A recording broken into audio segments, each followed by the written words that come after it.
গার্লফ্রেন্ডকে নিয়ে মার্কেট করছি, এটা তেমন কিছু না। গার্লফ্রেন্ড মানেই মাঝে মাঝে মার্কেট করে দেওয়া। এমন সময় এক সাংবাদিক সামনে দাঁড়িয়ে প্রশ্ন করলো, বাবিকে নিয়ে কেনাকাটা কেমন চলছে? আমি তখন রেগে গিয়ে সাংবাদিককে বললাম, বাবি হইলে কবেই না তালাক দিতাম। সাংবাদিক আমার উত্তর শুনে মুখের কাছ থেকে মাউথ পিস সরিয়ে নিবে এমন সময় নিজেই উনার হাত থেকে মাউথ পিস কেড়ে নিয়ে বলা শুরু করলাম, ডিয়ার দেশবাসী, ভাই ও বোনেরা, গার্লফ্রেন্ড পালা আর হাতি পালা সমান কথা। আব্বার হাত পা ধরে 5,000 টাকা নিয়েছিলাম নিজে মার্কেট করব বলে, কিন্তু গার্লফ্রেন্ডকে কিনে দিতেই 4,000 টাকা শেষ। পায়ের সেরা স্যান্ডেল খুলে ক্যামেরার সামনে গিয়ে ধরে বললাম, এই যে দেখুন আমার স্যান্ডেলের অবস্থা।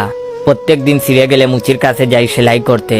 কালকে রাগ করে মুচি বলে দিয়েছে, ভাই দয়া করে তুই আমার স্যান্ডেলটা নিয়ে যা। তাও আর এই স্যান্ডেল আনিস না। গায়ে দেওয়া শার্টের কিছু অংশ উপরের দিকে তুলে ক্যামেরার সামনে ধরে বললাম, এই দেখুন বেল্টের জায়গাতেও রশি দিয়ে বেঁধেছি। অনেকদিন আগে প্যান্টের বেল্ট ছিঁড়ে গেছে, ভেবেছিলাম এবার একটা বেল্ট কিনবো, কিন্তু গার্লফ্রেন্ড এই টাকা শেষ। দোকানদারগুলোর কথা আর কি বলবো, মেয়ে মানুষ নিয়ে দোকানে ঢুকলেই 20 টাকা দামের জিনিস 200 টাকা হয়ে যায়।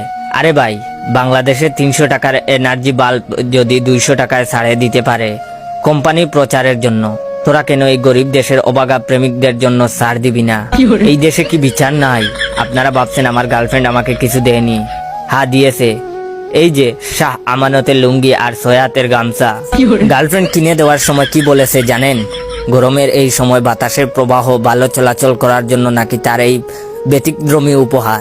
সাথে আরো বলেছে, ওর যদি ক্ষমতা থাকতো তাহলে বাংলাদেশের সকল প্রেমিকাকে বলে দিত তাদের প্রেমিককে লুঙ্গি উপহার দিতে।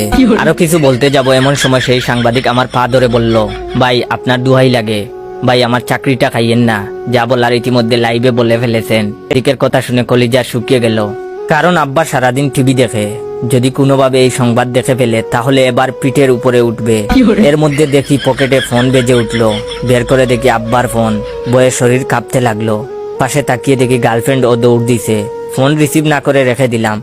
একটু পর দেখি আব্বা মেসেজ দিয়েছে, বাবা আজকে মুখ ফুটে যে সত্য কথা বলেছিস এটা লক্ষ প্রেমিকের মনের কথা। আজ রবীন্দ্রনাথ বেঁচে থাকতো তাহলে নির্ঘাত তোকে নিয়ে কবিতা লিখতো। মন খারাপ করিস না, উনি বেঁচে নেই বলে। তোর মতন সাহস আজ থেকে 20 বছর আগে আমার থাকলে তাহলে প্রত্যেক দিন তোর মায়ের জাড়ি খেতে হতো। যাই হোক বাবা, আবেগে অনেক কিছু বলে ফেলেছি, তাড়াতাড়ি বাড়ি আয়। বাবার কথা শুনে আবেগে দিলাম লাফ, সাথে সাথে খাট থেকে মেঝেতে পড়ে গেলাম। এতক্ষণ তাইলে আমি স্বপ্ন দেখছিলাম।